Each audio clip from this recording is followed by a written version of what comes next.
بلدیاتی انتخابات میں شکست پارٹی کی تنظیمی سطح پر بڑی ناکامی ہے۔ اللہ کا شکر ہے ہمارے ووٹ بینک میں کوئی کمی نہیں ہوئی۔ انہوں نے کہا کہ پنجاب حکومت کی کارکردگی سے پوری طرح مطمئن ہوں۔ ہمارے بہت سے اچھے کاموں کی تشہیر نہیں ہو رہی۔ پاکستان کے چین اور امریکہ دونوں کے ساتھ اچھے تعلقات ہیں۔ اتحادیوں کے ساتھ مل کر حکومت کے 5 سال مکمل کریں گے۔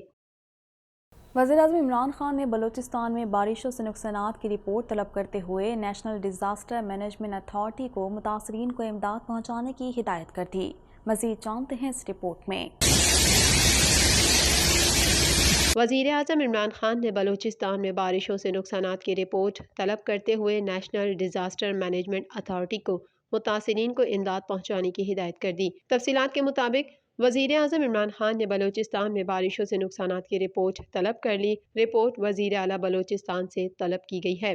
وزیر اعظم نے نیشنل ڈیزاسٹر مینجمنٹ اتھارٹی کو متاثرین کو امداد پہنچنے کی ہدایت کرتے ہوئے کہا کہ متاثرین کی ہر ممکن مدد کی جائے۔ خیال رہے بلوچستان میں بارش اور برفباری سے مواصلاتی نظام درہم برہم ہو گیا ہے اور کئی اضلاع میں سیلابی صورتحال سے نظام زندگی مفلوج ہے۔ بلوچستان میں شدید بارشوں اور برفباری کے باعث پیدا ہونے والی صورتحال پر پاک فوج اور نیوی بھی ضلع انتظامیہ کی مدد میں پیش ہے۔ متاثرہ علاقوں میں پاک فوج اور نیوی کا ریلیف آپریشن جاری ہے، جس میں خوراک، پینے کا پانی اور دیگر ضروریات زندگی کا سامان فراہم کیا جا رہا ہے۔ محکمہ موسمیات کے چیف میٹرولوجسٹ سردار سرفراز کا کہنا ہے کہ کل سے ملک کے سب سے بڑے شہر کراچی میں سردی کی شدت میں مزید اضافے کا امکان ہے۔ میڈیا سے گفتگو کرتے ہوئے انہوں نے بتایا کہ مغربی ہواؤں کا سلسلہ کراچی سے رخصت ہو گیا ہے، تاہم مشرقی سندھ پر اس کے اثرات آج دوپہر تک رہنے کا امکان ہے۔ چیف میٹرولوجسٹ کا کہنا ہے کہ ملک کے بالائی علاقوں کے 9 جنوری تک مغربی سلسلے کے زیر اثر رہنے کا امکان ہے۔ انہوں نے مزید بتایا کہ شہر قائد کراچی کے کل سے 16 جنوری تک سردی کی لہر کی لپیٹ میں رہنے کا امکان ہے۔ چیف میٹرولوجسٹ سردار سرفراز نے یہ بھی کہا کہ 16 جنوری کے بعد مغربی ہواؤں کا ایک اور سلسلہ ایران کے راستے بلوچستان میں داخل ہونے کا بھی امکان ہے۔ وفاقی تحقیقاتی ادارے FIA کے سائبر کرائم ونگ نے کرپٹو کرنسی میں 18 ارب سے زائد کے فراڈ کے حوالے سے عالمی کرپٹو ایکسچینج کو نوٹس جاری کر دیا۔ مزید تفصیلات اس رپورٹ میں۔ وفاقی تحقیقاتی ادارے FIA کے سائبر کرائم ونگ نے کرپٹو کرنسی میں 18 ارب سے زائد کے فراڈ کے حوالے سے عالمی کرپٹو ایکسچینج کو نوٹس جاری کر دیا۔ پاکستانیوں سے اربوں روپے کا فراڈ آن لائن اپلیکیشنز کے ذریعے کیا گیا۔ On line applications crypto currency کی عالمی ایکسچینج بائنانس سے جڑی تھی۔ FIA سائبر کرائم نے بائنانس کے پاکستان میں جنرل مینیجر کو نوٹس جاری کر دیا۔ FIA نے امریکہ اور کیمین آئی لینڈ میں بائنانس کے ہیڈ کوارٹر بھی نوٹس بھیجے ہیں۔ FIA کے مطابق ممکنہ طور پر کرپٹو کرنسی سے ٹیرر فائنینسنگ اور منی لانڈرنگ بھی ہو رہی تھی۔ FIA کے head of cyber crime Imran Riaz کا اس حوالے سے کہنا ہے کہ پاکستان میں 11 موبائل فون اپلیکیشنز بائنانس سے رجسٹرڈ تھیں جن کے ذریعے فراڈ ہوا۔ 11 موبائل فون اپلیکیشنز دسمبر میں اچانک بند ہو گئیں جن پر ہزاروں پاکستانی رجسٹرڈ تھے۔ ان ہزاروں پاکستانیوں نے ان اپلیکیشنز پر اربوں روپے لگا رکھے تھے۔ انہوں نے بتایا کہ اپلیکیشنز کے ذریعے ابتدا میں ورچوئل کرنسیز میں کاروبار کی سہولت دی جاتی تھی۔ بٹ کوائن، ایتھرام، ڈوج کوائن وغیرہ میں سرمایہ کاری بائنانس کے ذریعے ظاہر کی جاتی تھی۔ اپلیکیشنز کے ٹیلی گرام اکاؤنٹ پر ماہرین کرپٹو کرنسی پر جوا بھی کھلاتے تھے۔ ایک اپلیکیشن پر 5 سے 30 ہزار کسٹمر اور سرمایہ کاری 100 سے 80 ہزار ڈالر تھی۔ اپلیکیشنز کے ذریعے عوام کو مزید افراد کو لانے پر بھاری منافع کا لالچ دیا جاتا تھا۔ Head of cyber crime Imran Riaz نے مزید بتایا کہ FIA کو بائنانس کے 26 مشتبہ بلاک چین والیٹ ملے جن پر رقم ٹرانسفر ہوئی۔ بائنانس سے ان بلاک چین والیٹس کی تفصیلات مانگی ہیں۔ انہوں نے یہ بھی کہا کہ FIA پاکستان سے بائنانس کے ذریعے ہونے والی ٹرانزیکشن کی چھان بین کر رہی ہے۔ بائنانس ٹیرر فائنینسنگ اور منی لانڈرنگ کے لیے آسان راستہ ہے۔ امید ہے کہ بائنانس ان مالی جرائم کی تحقیقات میں پاکستان سے تعاون کرے گا۔ تحریک انصاف کے منحرف رہنما جہانگیر ترین کا کہنا ہے کہ نون لیگ سے دوستیاں پرانی ہیں اور ایسے ہی چلیں گی۔ اس حوالے سے مزید جانتے ہیں۔ ہماری دوستی بہت پرانی ہے اور انشاءاللہ یوں ہی چلیں گے۔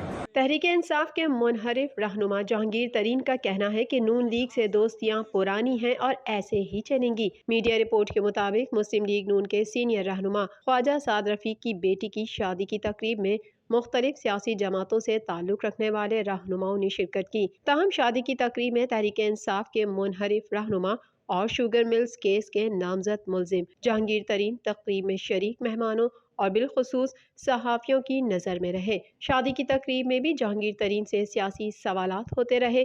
ایک صحافی نے جہانگیر ترین سے سوال کیا کہ کیا جہانگیر ترین کا جہاز کبھی نون لیگ کی طرف جا سکتا ہے، جس پر جہانگیر ترین کا کہنا تھا کہ جہاز تو کسی بھی طرف جا سکتا ہے۔ خواجہ سعد رفیق میرے بھائی ہیں اور اکٹھے فیملی میں رہ چکے ہیں۔ نون لیگ سے دوستیاں پرانی ہیں اور ایسے ہی چلیں گی۔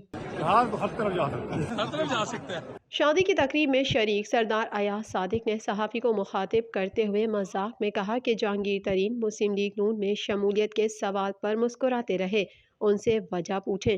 اس کے بعد ایاز صادق نے از راہ مذاق خود ہی جواب میں کہا کہ جہانگیر ترین ہو یا کوئی اور پی ٹی آئی کا رہنما، عمران خان کے سوا سب ہی مسکرا رہے ہیں۔ مسکرا رہے ہیں یہ دیکھیں نا، اگر میں کہتا ہوں مسکرا رہے ہیں، یہ بھی مسکرا رہے ہیں۔ سوائے عمران خان کے سب ہی مسکرائیں تو اچھا ہے، یہ ملک کے لیے اچھا ہے۔ جہانگیر ترین سے ایک اور صحافی نے سوالیہ انداز میں کہا کہ جہانگیر ترین شادی کی تقریب میں دولہا لگ رہے ہیں، جس پر ترین گروپ کے رہنما راجہ ریاض نے کہا کہ میں جہانگیر ترین کو دولہا لگنے پر مبارکباد دیتا ہوں۔